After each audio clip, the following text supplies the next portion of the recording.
അതുല്യ, ഈ കലോത്സവ വേദിയിൽ പുതിയ കലാകാരന്മാർ മാത്രമല്ല, കാലങ്ങളായി പയറ്റി തെളിഞ്ഞ പഴയ കലാകാരന്മാർ കൂടി എത്തിച്ചേരുന്നുണ്ടെന്നുള്ളതാണ് ഏറ്റവും പ്രധാനപ്പെട്ട. അങ്ങനെയുള്ള ഒരാളെ പരിചയപ്പെടാം. ചേട്ടൻ്റെ പേരെന്താ? എൻ്റെ പേര് രാഘേന്ദ്.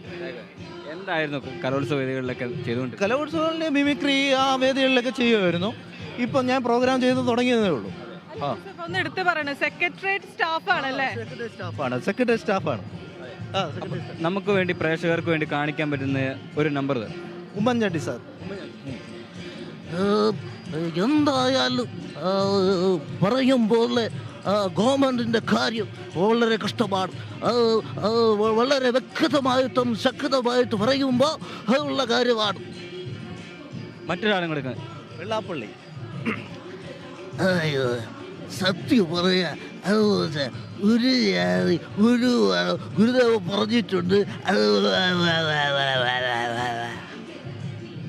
അല്ല, ഈ സെക്രട്ടേറിയറ്റിൽ വർക്ക് ചെയ്യണോണ്ട് ഈ രാഷ്ട്രീയക്കാരനെ മാത്രമല്ല, ഈ സിനിമാ നടന്മാരുടെ ഒന്നും സിനിമ എടുക്കും.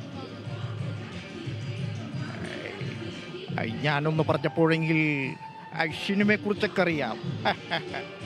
ഇല്ലെങ്കിലും സിനിമയെന്ന് പറയുമ്പോൾ അങ്ങനെയല്ല. സത്യമായിട്ടൊക്കെ പറയുമ്പോഴെങ്കിൽ ഞാൻ പറയാമായിരുന്നു.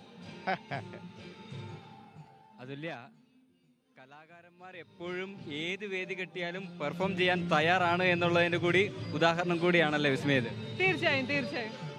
അതെ, അങ്ങനെ കലോത്സവ നഗരിയിൽ എത്തുന്ന ഓരോ കലാകാരന്മാരും ഓരോ പെർഫോമൻസുമായി, അത് പഴയ കലാകാരന്മാരെന്നില്ല, പുതിയ കലാകാരന്മാരെന്നില്ല, കലാകാരന്മാർക്ക് വേദി തന്നെയാണ് എപ്പോഴും പ്രധാനപ്പെട്ടത്. ഇത്തരത്തിൽ മുൻപുള്ള കലോത്സവ വേദികളിലെ പഴയ താരങ്ങളൊക്കെ ഇപ്പോൾ ഇതുപോലെ ജീവനക്കാരായി ജോലിയുടെ ഒക്കെ ഇടയിൽ നിന്ന് ഇത്തരത്തിലുള്ള വേദികളിൽ എത്തുമ്പോൾ അവരെ സംബന്ധിച്ചിടത്തോളം ആ പഴയ ഓർമ്മകളുടെ ഒരു പൊടിതട്ടി എടുക്കൽ കൂടിയാണ് ഇത്തരത്തിലുള്ള കലോത്സവ വേദികളൊക്കെ.